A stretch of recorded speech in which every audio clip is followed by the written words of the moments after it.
الحمد للہ رب العالمین۔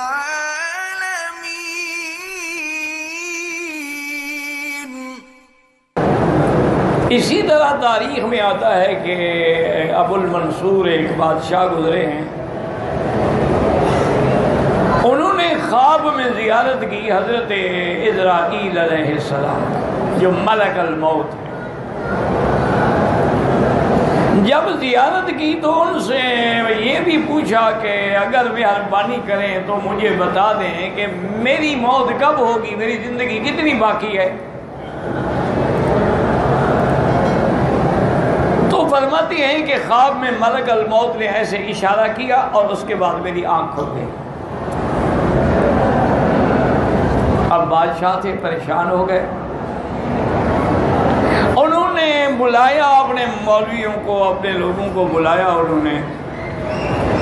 اب دنیا میں یہ تاریخ ہے کہ ہمیشہ مولوی ہر قسم کے ہوتے ہیں، علماء حق بھی ہوتے ہیں، علماء سو بھی ہوتے ہیں، یہ ساری زندگی کی بات ہے، تمام ادوار کی بات ہے، ہر دور میں ایسا ہوتا ہے۔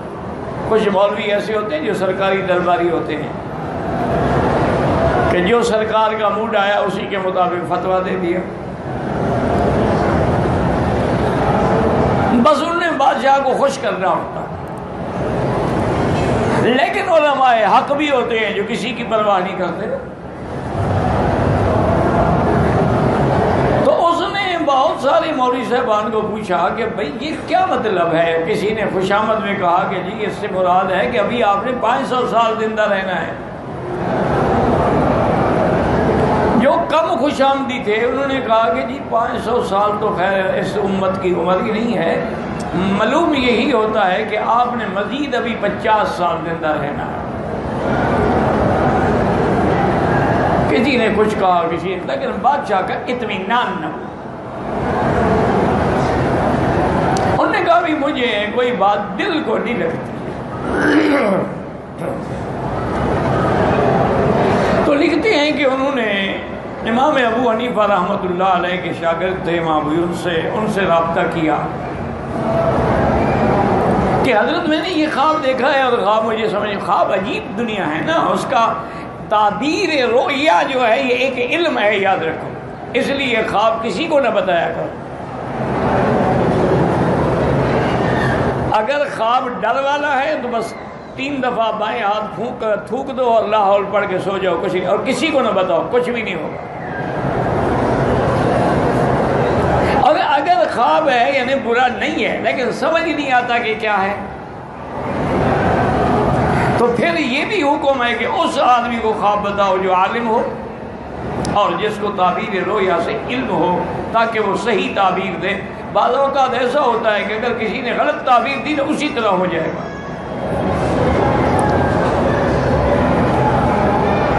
باقاعدہ یہ حدیث میں موجود ہے کہ الرؤیا علی رجل طائر، خواب ایسے ہوتا ہے کہ جیسے پرندے کے پاؤں پہ کوئی دانہ رکھا ہو، اڑے گا تو وہ گر جائے گا۔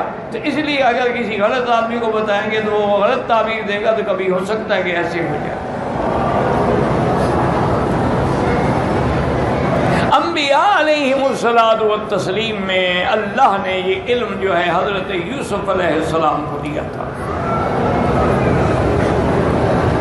اور حضور صلی اللہ علیہ وسلم کو بھی اللہ نے یہ علم عطا فرمایا تھا، اور حضور کے بعد پھر صحابہ میں سب سے زیادہ حضرت ابو بکر صدیق رضی اللہ تعالیٰ عنہ کو اللہ نے علم دیا تھا۔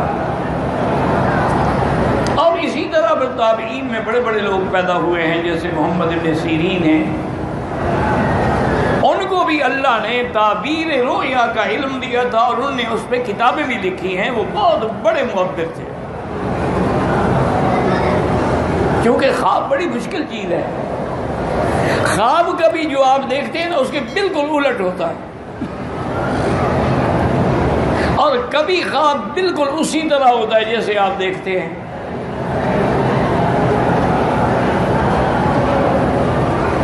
اور یہ بھی مسئلہ یاد رکھیں کہ ہر بندے کا خواب غلط ہو سکتا ہے، اللہ کے انبیاء اور رسولوں کا خواب کبھی غلط نہیں ہوتا، وہ وحی ہوتا ہے۔ اگر پیغمبر خواب دیکھے تو خواب نہیں، وحی ہے۔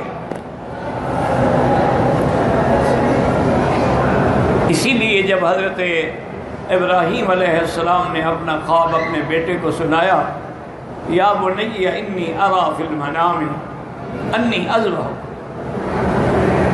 بیٹے مجھے خواب میں دکھلایا گیا ہے کہ میں تمہیں ذبح کر رہا ہوں، فانظر ماذا ترى، تم بھی غور کر کے جواب دو کہ اب تمہارا کیا منشا ہے۔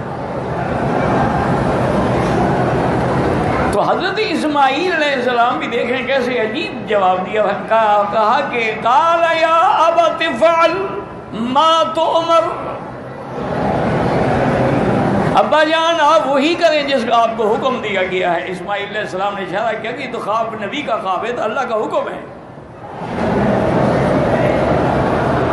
باقی ذبح ہونا آسان نہیں ہوتا، ستجدنی انشاء اللہ من الصابرین، آپ مجھے صبر کرنے والوں میں پائیں گے۔ تو اب خواب تو یہ دیکھا، لیکن حضرت اسماعیل ذبح تو نہیں ہوئے نا، اللہ نے ان کے بدلے میں جنت سے مینڈا بھیجا، وہ ذبح ہو گیا، اسماعیل کو بچا لیا۔ تو خواب کبھی ایسے یعنی جو دیکھو اس کے الٹ ہوتا ہے، اور وہ قربانی اللہ کو ایسی پسند آئی اور ایسی قبول ہوئی کہ قیامت تک ہر مسلمان قربانی کر رہا۔ سنت ابیکم ابراہیم، تمہارے ابا ابراہیم کی سنت ہے۔ تو اسی طرح خواب بڑی نازک چیز ہے، اور یاد رکھیں کہ خواب جو ہیں اس کے بھی قسمیں ہوتی ہیں۔ بعض خواب جو ہیں وہ تو احلام ہوتے ہیں، کیا معنی سارا دن جس کام میں لگے رہے وہی رات کو بھی اسی کے خیالات میں کھو گیا۔ اور ایک خواب جو ہیں وہ شیطانی ہوتے ہیں کہ شیطان مختلف انداز میں ڈراتا ہے، کیونکہ شیطان جو ہے نا یہ کئی قسم ہوتے ہیں، کبھی ہوا کی شکل میں ہوتے ہیں، کبھی سانپوں کی شکل میں ہوتے ہیں، کبھی انسانوں کی شکل میں ہوتے ہیں، اور ایک خواب ہوتے ہیں رحمانی جو اللہ کی طرف سے دل میں ڈالے جاتے ہیں۔ تو اس لیے محدثین نے اور علماء نے لکھا ہے کہ اگر آدمی باوضو سوئے، بستر بھی پاک ہو، خود بھی وضو کے ساتھ سوئے، اور صبح صادق کے وقت میں جو خواب دیکھے وہ تقریباً سچا ہوتا ہے، کیونکہ وہ رحمت کی گھڑی کا وقت ہے۔ اس وقت جو خواب دیکھے وہ تقریباً یعنی سچا ہو۔ محمد ابن سیرین رحمت اللہ علیہ کی خدمت میں ایک آدمی آیا، اس نے کہا حضرت میں نے خواب دیکھا ہے کہ میرے چارپائی کے نیچے ایک بہت بڑا لگن ہے، اور اس میں آگ کے انگارے جو ہیں ایسے دہک رہے ہیں۔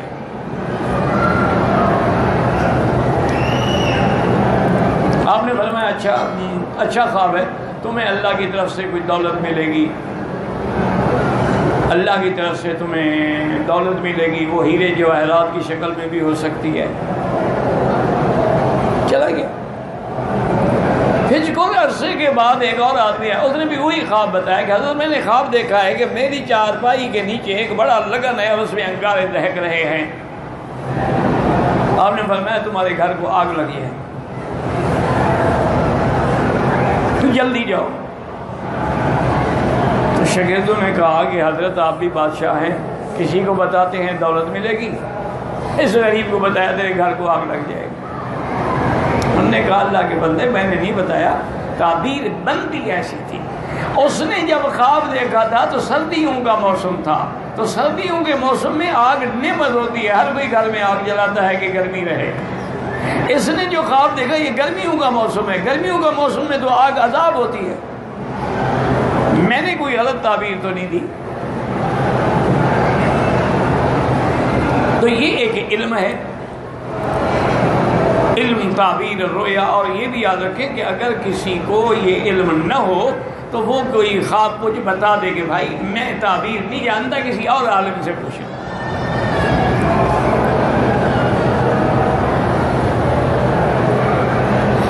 اسی طرح حضور صلی اللہ علیہ وسلم کو خواب پسند بھی بہت تھے۔ چونکہ آپ کی پیدائش کا تعلق بھی تو ایک خواب سے ہے نا. آپ نے فرمایا کہ رؤیا امی الذی رات، میں اپنی ماں کا وہ خواب ہوں جو انہوں نے دیکھا تھا.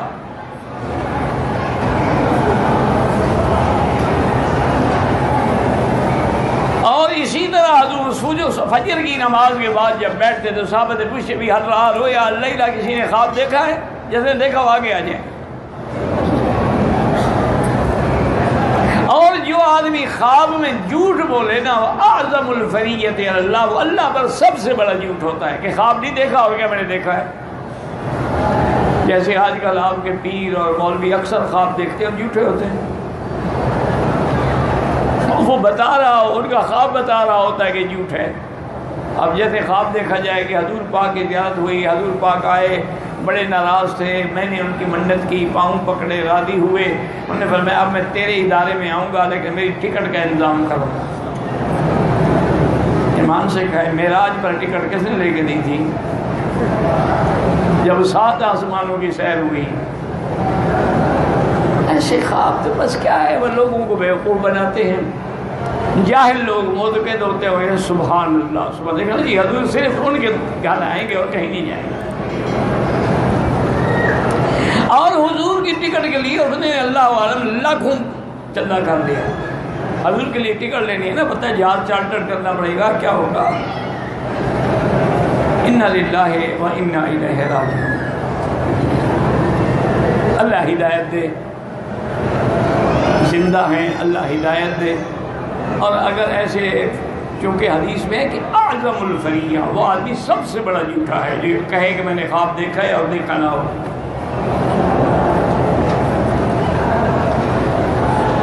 اسی طرح سیدہ عائشہ صدیقہ رضی اللہ عنہا نے بھی خواب دیکھا اور اپنے ابے کی خدمت میں عرض کیا کہ ابا جان میں نے آج رات بڑا عجیب خواب دیکھا ہے کہ آسمان کا چاند اترا اور میرے حجرے میں آ کے غائب ہو گیا. پھر دوسرا چاند اترا میرے حجرے میں غائب ہو گیا. پھر تیسرا چاند اترا میرے حجرے میں غائب ہو گیا. سیدنا ابی بکر رضی اللہ عنہ بالکل خاموش ہو کے چپ کر کے گھر سے چلے.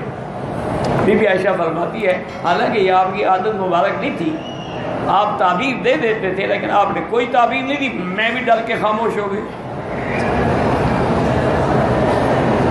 تو سیدہ فرماتی ہیں کہ جب دفن رسول اللہ صلی اللہ علیہ وسلم فی حجرتی، جب سب سے پہلے سرکار دو جہاں کی وفات ہوئی اور میرے حجرے میں حضور کی قبر مبارک بنی اور آپ دفن ہوئے، تو ابا روتے ہوئے آئے اور کہا کہ عائشہ ھذا اول قمر من اقمارک، آج پہلا چاند تیرے گھر میں آ گیا.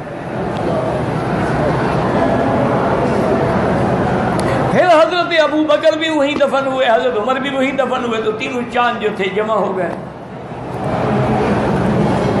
تو سیدہ عائشہ کا خواب بھی تو کوئی ایسا نہیں ہوتا نا، وہ بھی تو صدیقہ ہے نا، بنت صدیق ہے. تو اب جناب بادشاہ نے بلایا کہ حضرت میں نے یہ خواب دیکھا ہے کہ میں نے اسرائیل علیہ السلام، انہوں نے کہا میں ملک الموت ہوں. میں نے کہا یار ملک الموت ہو تو تمہارے پاس ریکارڈ ہوگا نا، میری کتنی زندگی باقی ہے. وہ اشارہ کر کے چلے گئے. انہوں نے کہا حضرت تم نے ٹھیک کیا ہے. انہوں نے بتلایا کہ خمس لا یعلمہن الا اللہ.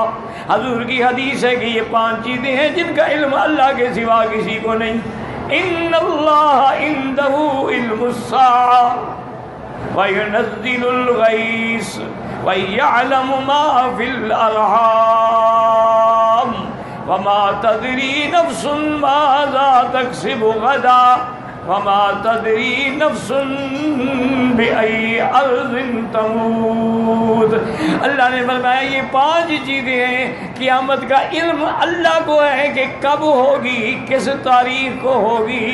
اور اسی طرح جو بارشیں اترتی ہیں ان کا علم بھی اللہ کو ہے. اور جو ارحام میں، جو رحم میں انسان ہے، جن ہے، حیوان ہے، ان کے ارحام میں جو کچھ ہے، وہ بچہ ہے، بچی ہے، ذکر ہے، انثى ہے، وہ بھی اللہ کے سوا کوئی نہیں جانتا.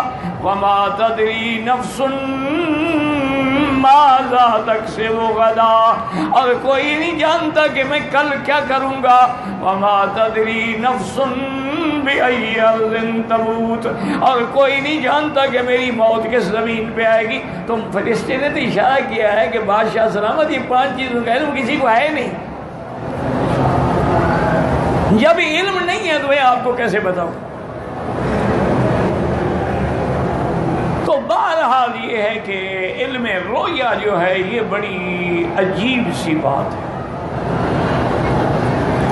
اس کو اللہ تبارک و تعالیٰ کی طرف سے اگر رحمانی خواب ہو اور صحیح تعبیر مل جائے تو الحمدللہ اسی طرح ہو۔